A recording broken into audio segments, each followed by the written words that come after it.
Salut Marc, je suis à Brie-Contrebert, au centre-ville. On m'a appelé pour un essaim. Alors j'étais étonné d'avoir un essaimage au mois d'août, mais c'est bien des abeilles. Alors c'est un tout petit essaim, hein. Si je mets ma main à côté, c'est vraiment une boule d'abeilles. Donc je vais quand même le récupérer. Je vais mettre ça dans la ruche qui est désertée. Et puis on va voir si ça repart. Il y a des cadres avec du miel. Donc on va voir si elles arrivent à passer l'hiver. Allez, je te fais pause et puis je mets en place le carton. Alors, j'essaie de faire la technique du carton. La cuillère. Pas beaucoup de place sur un pot, au sol. Tout doucement.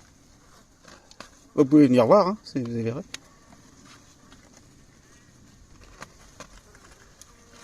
Et je remonte le carton de sous elle. La reine elle est au milieu en général. Ouais. C'est ça.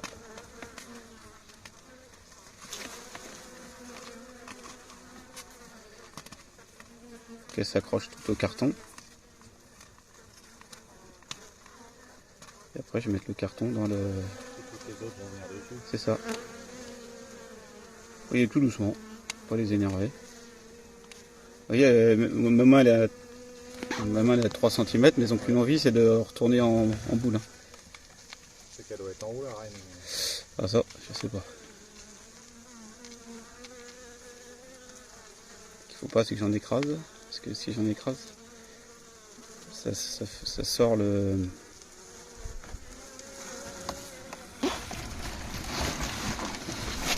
Une petite boule. Hein.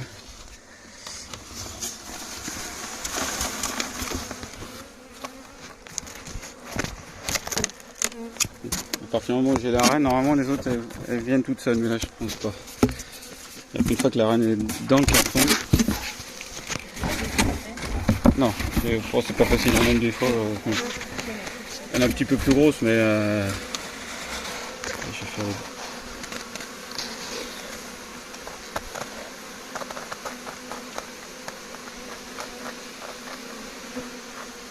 Ah, si, elle est peut-être dans le carton.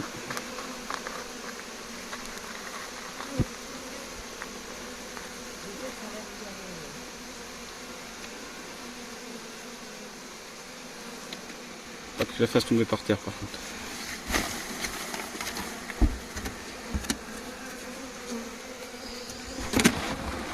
Pas que je tombe par terre.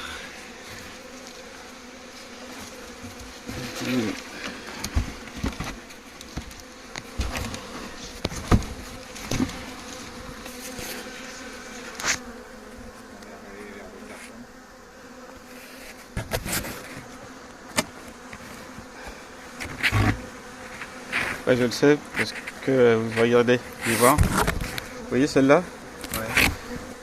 Ouais. En fait, ce qu'on appelle battre le rappel. Ouais.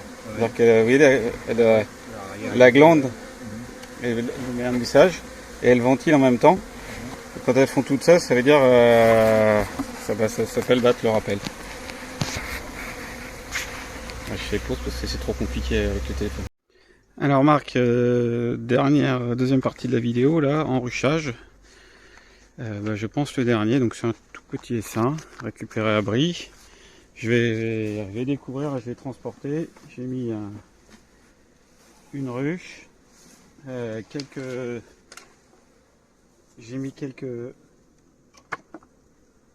cadres bâtis comme ça, mais ils sont secs. J'ai pas à manger dedans.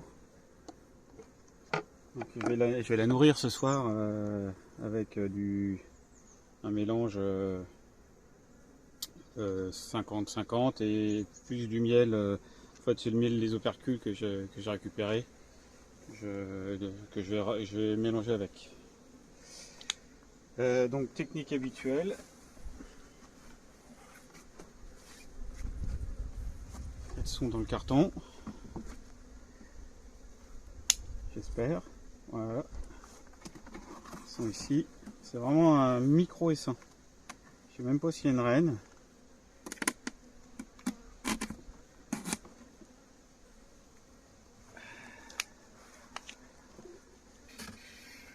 Voilà.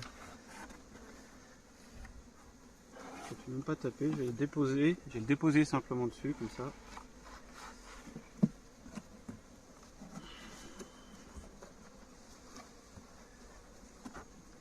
Elles vont peut-être y aller toutes seules.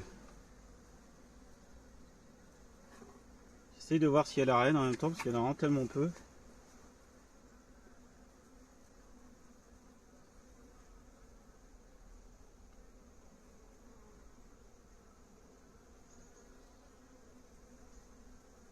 Je sais pas si c'est possible que tu aies seulement que des abeilles qui partent d'une ruche. À l'occasion, je veux bien que tu me le dises.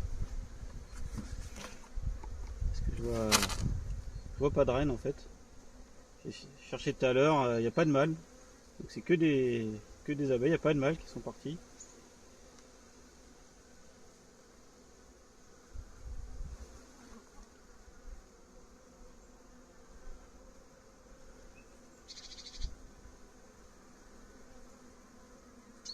J'essaye de trouver la reine en fait.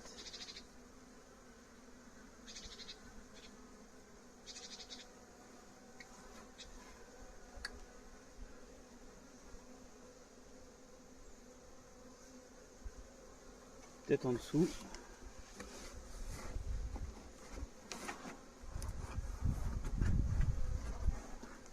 On va taper un peu.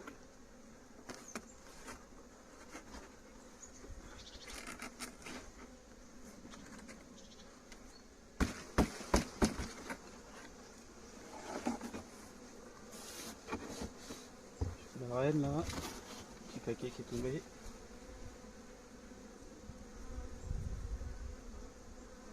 Non.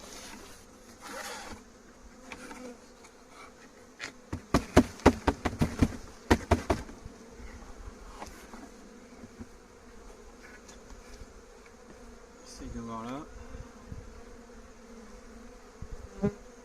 Ah, j'ai pas fait de fumée, dis donc, j'ai oublié. Ah, l'erreur pour les faire rentrer.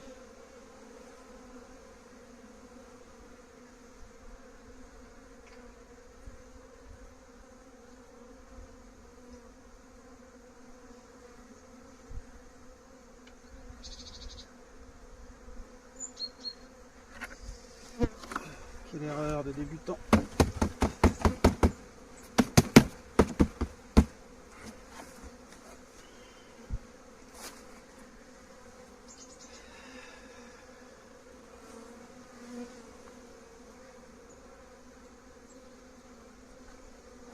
Le nourrisseur à l'envers. Avec une petite entrée.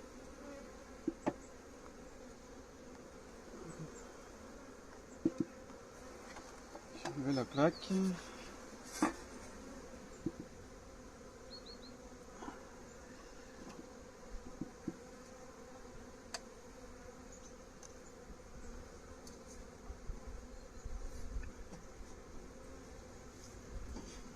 Je vais le mettre à l'endroit finalement. Comme il doit être.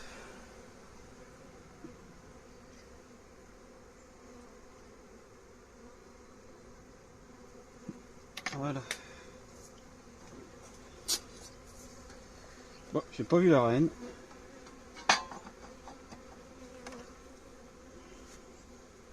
Donc je sais pas si une colonie peut partir sans reine au mois d'août. On verra bien. On va scruter ça. J'ai quand même mis une grille à reine en bas. Bah voilà, donc enruchage terminé. Puis bah, je vais peut-être monter une tente anti-frelon quand même, parce qu'elles sont vraiment très peu. Là, ce soir, je vais les nourrir au moins avec 500 grammes de sirop 50-50 là. Bon, normalement, s'il y a une reine, ça devrait repartir. Hein. Il y a tout ce qu'il faut. Après, si on fait un tour sur le reste du rucher, attends, je fais pause. Donc, sur le reste du rucher, c'est toujours la ruche du haut qui est pas très active. Pas de frelons en haut. Et en fait, celle qui piège le plus, je sais pas pourquoi, c'est celle du bas. Il y a encore des mâles là qui sont. Ils rentrent et ils se coincent là-haut, les bougres. Donc celle qui attrape le plus, c'est celle-là. Est-ce que c'est la, je sais pas, la configuration de la tente, ou est-ce que c'est un hasard? Sur la Kenyan, il faut toujours que je réduise la hauteur là, que je coupe les tuyaux. Et j'ai envie de remettre aussi un filet souple pour qu'elle sorte encore plus facilement. Donc, mais bon, pas de frelons dans cette bouteille. Celle-là, c'est pareil, pas trop de frelons, mais bon, quand je suis venu là, j'ai pas. En tout cas, elles sont pas du tout bloquées les ruches. J'ai pas de vol stationnaire de frelons devant les tentes. Et elles sont gentilles. Elles s'habituent bien à sortir, rentrer dans cette configuration-là. Donc moi je me dis que moi, s'il n'y a pas de frelons, il n'y a pas d'éclaireur. Et s'il n'y a pas d'éclaireur, il y a moins de pression. Donc voilà, je vais t'envoyer ça. Petite récupération d'un essaim à Bray-contre-Berre. Et sans voir la reine, parce que je l'ai loupé, possiblement, j'imagine. Et tu me diras à l'occasion si c'est possible que tu aies des abeilles qui partent sans reine, comme ça, en août, un désistement, je sais pas comment on appelle ça. Parce qu'elles ont déserté une ruche pour cause de je sais pas quoi. Voilà, à méditer. Voilà, je coupe et puis je t'envoie ça. Allez, salut Marc. Alors, avant de repartir, j'ai refait un petit tour et je vois un frelon qui a été capturé dans la tente version 2021. Donc la bouteille elle est au bout et pour l'instant il chasse en haut en fait. Il va pas trop vers la bouteille.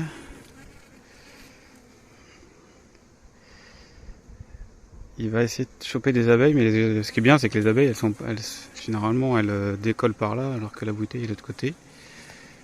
Donc c'est quand même pas plus mal qu'elles n'aillent pas trop vers la bouteille. Et par contre lui il est attiré par les abeilles. J'attends de voir à un moment donné est-ce qu'il va rentrer dans la bouteille ou pas.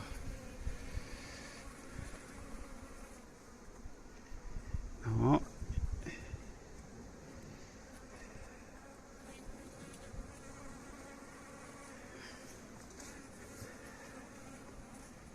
Ah, il y a cru là.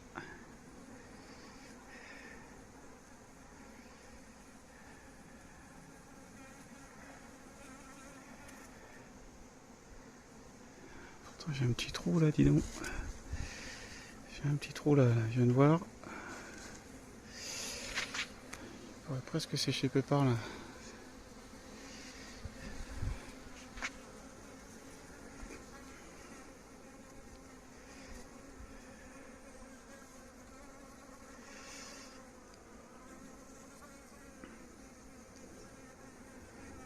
Non, pour l'instant il chasse. Hein.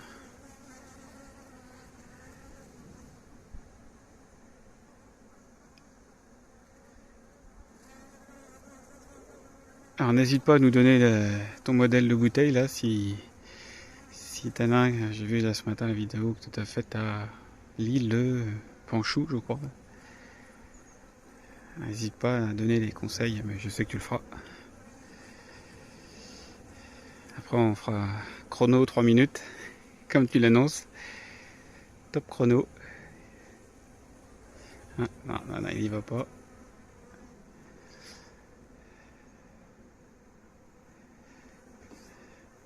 Alors tu parles, j'avais pas mis déjà la ruche, déjà elles ont du mal à rentrer, qu'il y a un frelon qui est arrivé.